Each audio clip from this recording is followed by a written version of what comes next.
Desde luego que la legitimidad de un gobierno democrático tiene mucho que ver con cómo se logra el poder, cómo se llega al poder, pero también en cómo se ejerce el poder.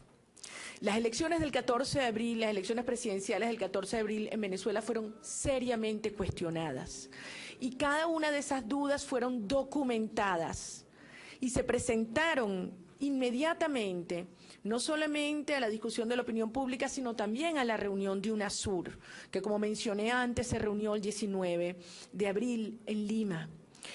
Una diferencia de 200.000 votos, mientras que teníamos centros de votación cuestionados por más de 1,5 millones de votos. Había legítimas razones para formular una auditoría completa de los votos, lo cual el señor Maduro se comprometió a hacer. Y se comprometió a hacer en frente de los presidentes de UNASUR, para inmediatamente después de que fue aprobado ese acuerdo, violar y traicionar su palabra. Y la auditoría nunca se hizo. Por eso, hubo 2 recursos que se presentaron al Tribunal Supremo de Justicia con toda la documentación acerca de las denuncias sobre irregularidades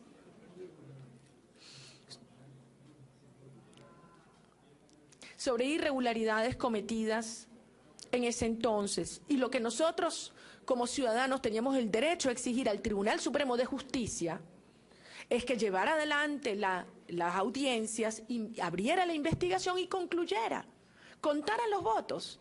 Enrique Capriles dijo, si hay un voto por encima para Maduro, yo reconozco. No contaron los votos, estimado senador, y rechazaron los 2 recursos. No hubo investigación. Ahora bien, dejemos de lado cómo llegó el señor Maduro al poder. Lo más grave es cómo ha ejercido el poder, estimado senador. En Venezuela es impensable una discusión como esta. Usted nos preguntaba cómo llegamos nosotros a la Asamblea. Bajo agresiones, bajo gritos, bajo amenazas, bajo golpes. No es posible tener una discusión ni siquiera en una comisión del Senado. Nos arrebataron todas las presidencias y vicepresidencias que nos correspondían.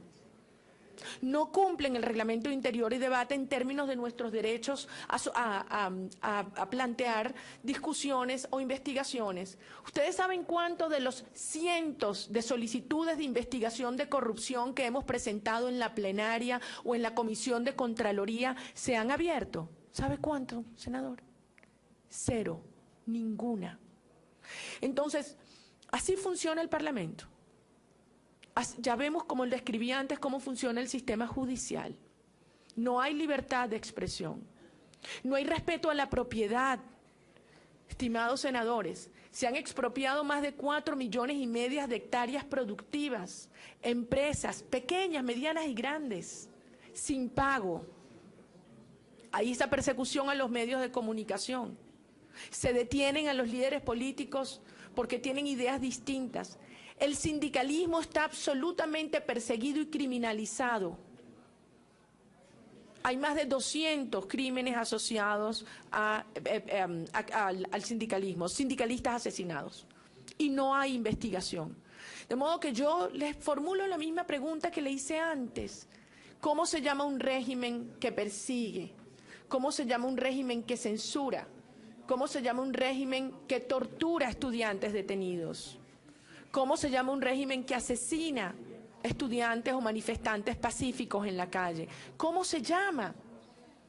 Y en función de eso yo les pregunto, en función de esa conclusión, ¿no es legítimo que por la vía de la Constitución, y lamento mucho que se fue el senador Randolph, por las vías establecidas en la Constitución, los venezolanos podamos pedir un cambio de régimen? Por las vías que están establecidas en la Constitución. Yo suscribo lo que dice el senador Randolph. 100% estamos en contra de un golpe de Estado y en contra de una ruptura de la Constitución. Ahora, ¿qué pasa si el golpe de Estado viene desde el Estado? ¿Qué pasa si son el propio Poder Ejecutivo, el que viola la Constitución, los derechos humanos? ¿Eso no es repudiable por la comunidad internacional? Porque eso es lo que está ocurriendo en Venezuela hoy. Hay un golpe de Estado desde el Estado. en contra de los ciudadanos. A ese tipo de golpe de Estado no se repudia por parte de algunos gobiernos de este hemisferio. Por eso yo le digo, reconocemos avances, desde luego. La transferencia de recursos que se produjo directa desde el Estado a los sectores más pobres fue enorme. El barril de petróleo pasó de 7 a 100 dólares. El presidente Chávez decía que era gracias a él. Bueno, ustedes son libres de pensar si eso funciona así, el mercado petrolero mundial. Pero lo cierto es que desde luego hubo una enorme transferencia de fondos directos, pero directos, no generando empleo, no generando competencias, desarrollando habilidades en la población. La forma de superar la pobreza es con el empleo productivo, con la educación. Solamente así una sociedad puede superar y valerse por sí misma. Este sistema ha destruido el empleo privado, ha arrebatado y cerrado empresas, las llama expropiación, pero no las paga. ¿Y qué ha hecho? Una sociedad cada vez más dependiente del Estado. Y cuando esa dependencia comienza siendo económica, después muy fácil cae en la dependencia política y después en la dependencia social y hasta en el control espiritual, senador. ¿Qué país queremos nosotros? Un país de hombres y mujeres libres e iguales, con la posibilidad de superarnos, con oportunidades para todos, con nuestro propio esfuerzo.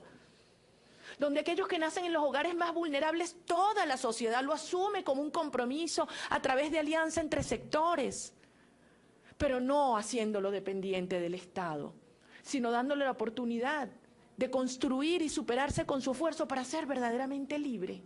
Esa es la sociedad en que creemos. Por esa es la sociedad en que estamos trabajando. ¿Cómo está PDVSA?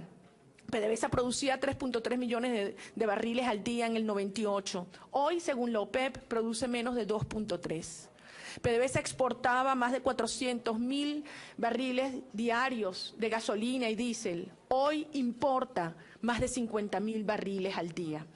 PDVSA producía 180.000 barriles diarios de gas. Eso se ha reducido a menos de 120.000 y por lo tanto tenemos que importar gas. Y en los hogares populares, que es de donde con lo que cocinan es el gas, no se consigue. Senador, las madres tienen que hacer horas de cola y comprarla al triple o 4 o 5 veces al precio regulado para poder cocinar en sus casas. ¿Usted sabe cuánto es el sueldo mínimo hoy en día en Venezuela? Menos de 60 dólares al mes. ¿Usted sabe cuánto es la canasta alimenticia? El triple. ¿Usted cree que los pobres están bien? En Venezuela no hay medicinas en los hospitales, pero es que no hay medicina ni en las clínicas, senadora.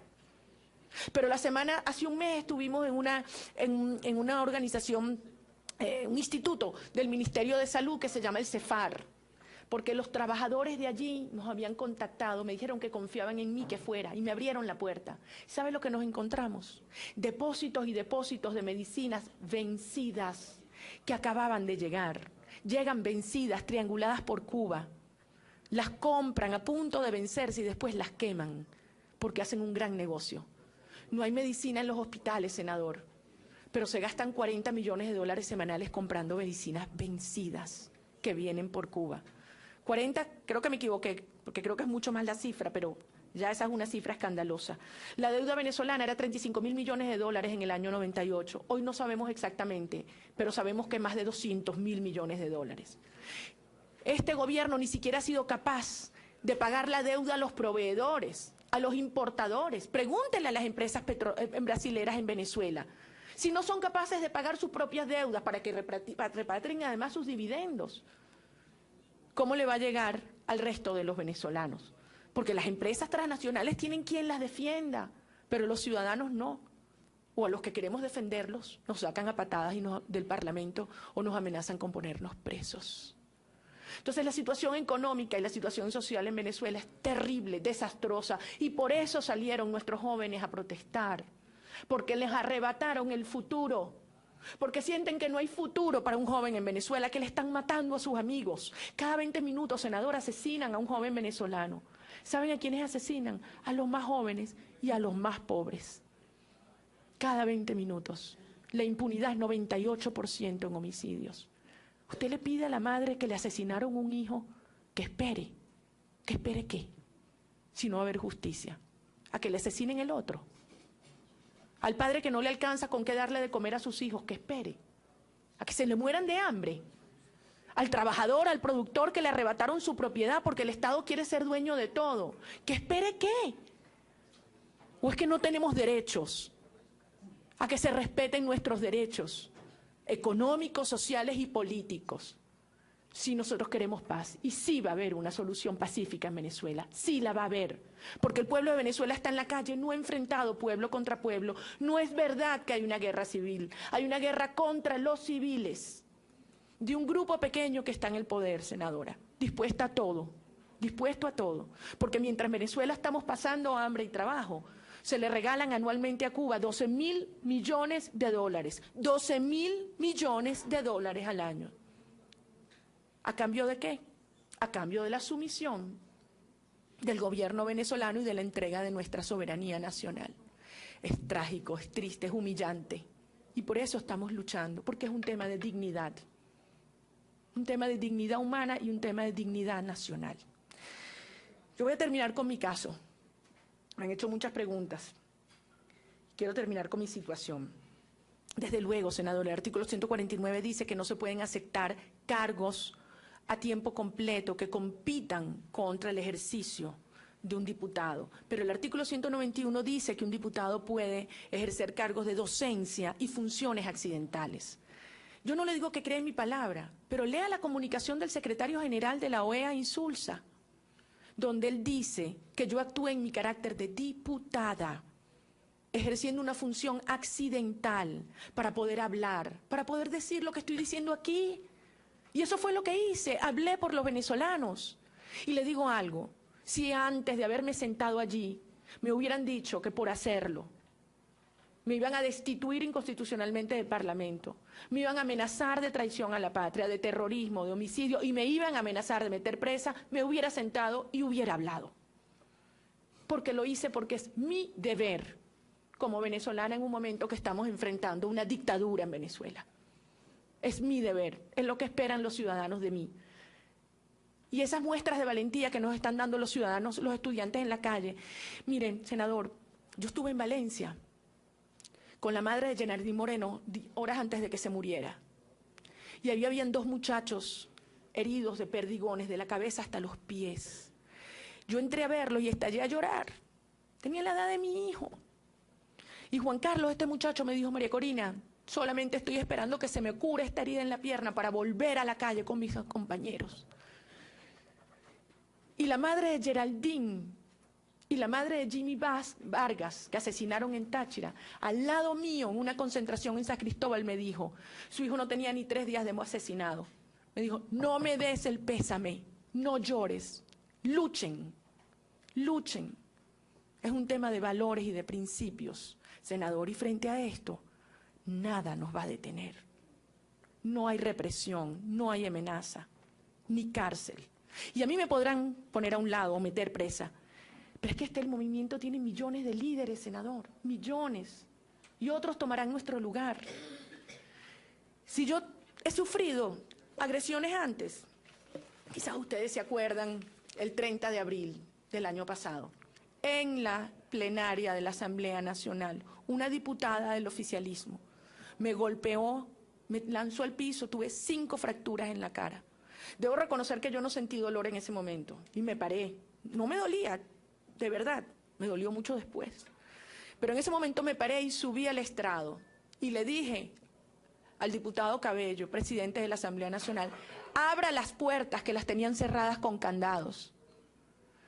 Deje de apuntar con las cámaras al techo, porque en el Parlamento venezolano no entran los medios privados. Ellos lo controlan todo. Y nos apagan el micrófono y nos quitan la cámara. Y le dije: pare esta represión, pare la sesión. Y mientras estaba hablando con él, volvió la misma diputada. Y me tomó por aquí, me tiró al piso y me comenzó a patear en el piso. Y mientras ella lo hacía, mientras me pateaba, el señor Cabello se sonreía, se reía. La semana pasada yo fui a Puerto Ordaz a una movilización pacífica, senador. Y habían miles y miles de venezolanos, y cuando llego al aeropuerto me encuentro que habían 50 personas muy agresivas y armadas que no permitían que yo entrara al aeropuerto para regresarme a Caracas. Yo solamente venía como con 10 colaboradores, los demás se habían quedado en la marcha. Ella los dirigía, la misma diputada. Y agredieron a los que estaban conmigo. Casualmente coincidió que estaba el obispo de Guayana, Monseñor Parra, quien había estado en la conferencia de paz, por cierto. ¿Y sabe lo que hizo esta diputada? Cuando él intentó interceder, lo empujó y le lanzó un café encima. A esto es lo que estamos sometidos. Mi familia, aterrada. Mis hijos no duermen, porque todo el que esté en Venezuela elevando la voz por los derechos está ante la misma amenaza. Cualquier periodista, dirigente sindical, hay estudiantes presos, acusados de terrorismo en cárceles militares, mientras usted y yo estamos hablando.